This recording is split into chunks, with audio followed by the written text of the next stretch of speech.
दुनाली, गोली, फिरौती, रंगदारी, हत्या, अपहरण, खून की नदियां, ये बातें हैं। ऐसी बातें करनी चाहिए इस देश के प्रधानमंत्री को, शर्म आनी चाहिए उनको।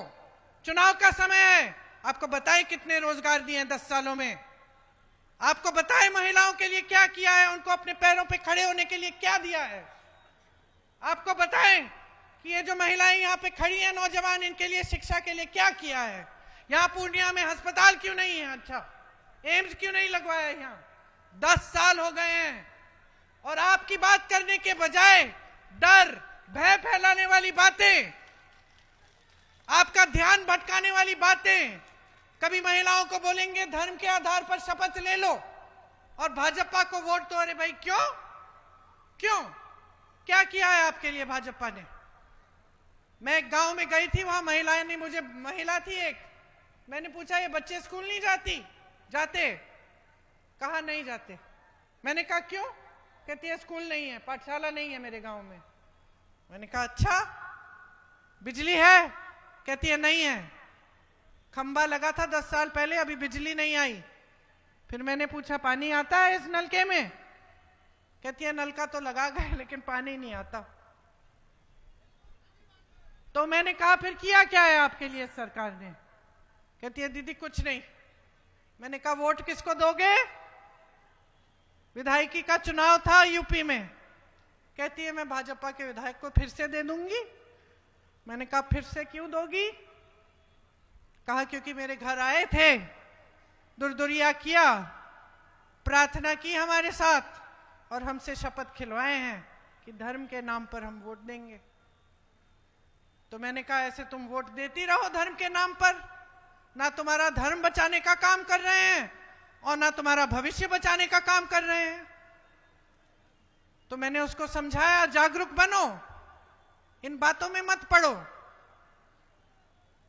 जो तुम्हारे लिए काम करेगा उसके लिए अपना वोट डालो। और यही बात मैं आपसे कहने यहां आई हूं। बहुत बिगाड़ दिया आपने इन लोगों की आदतें। इनको लगता है कि इनको काम करने की जरूरत नहीं है, चुनाव आएगा धर्म का नाम ले लेंगे, आपका ध्यान भटका लेंगे, कभी किसी चीज बड़ी बात की कर ली आपके सामने, कभी कोई और बात कर ली, आपका काम नहीं करेंगे और आपके काम की बात भी नहीं करेंगे, लेकिन वोट उनको मिल जाएगा। ये आश्वासन उनके दिल में है आपकी तरफ से और ये गलत है। आपसे शिकायत है, आप जागरूक नहीं बन रहे हो, आपके बच्चे पलायन करके जा रहे हैं, नौकरी ढूंढने कहीं किसी शहर में भटक रहे हैं। आप बीमार पड़ते हो तो घबराहट होती है कि इलाज कैसे करोगे, प्राइवेट में जाना पड़ता है, प्राइवेट में पैसा लगता है। आपको बेटी की शादी करानी है, बच्चे की शादी करानी है, बच्चे की फीस भरनी है, किसी बड़ी परीक्षा के लिए तो पैसे इकट्ठे करने पड़ते हैं, कर्ज लेना पड़ता है, ब्याज लगता है, उम्र बीत जाएगी, ब्याज आप लौटा नहीं पाओगे,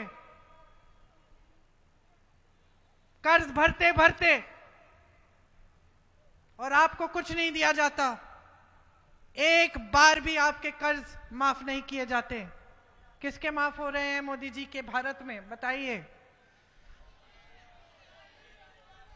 किसके, नाम लो, अडानी जी के नाम लो, अंबानी जी के, इनके कर्ज माफ होते हैं, इनके पास पहले से हजारों करोड़ रुपए हैं।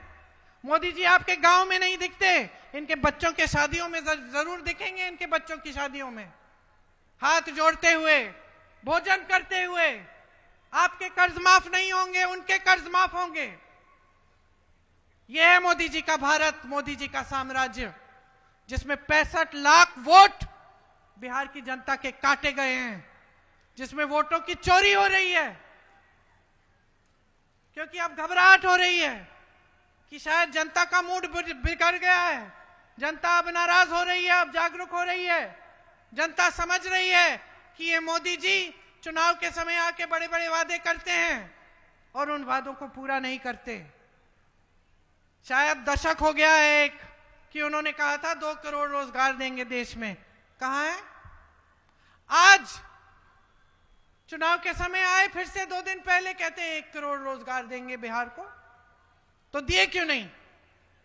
10 साल हो गए हैं, दिए क्यों नहीं?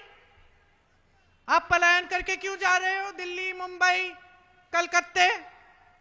अगर आपको रोजगार दिया होता, अगर अपने वादे पूरे कर किए होते, तो ये परिस्थितियां होती आपकी कि आपके परिवार ही अलग हो रहे हैं क्योंकि एक सदस्य कहीं दूर है, नौकरी कर रहा है, बेचारा कमाने की कोशिश कर रहा है मुश्किल से मुश्किल परिस्थितियों में, और बाकी परिवार यहां है और मुश्किल परिस्थितियों का सामना कर रहा है। तो कैसा जीवन है ये जो आपको दिया है इन लोगों ने?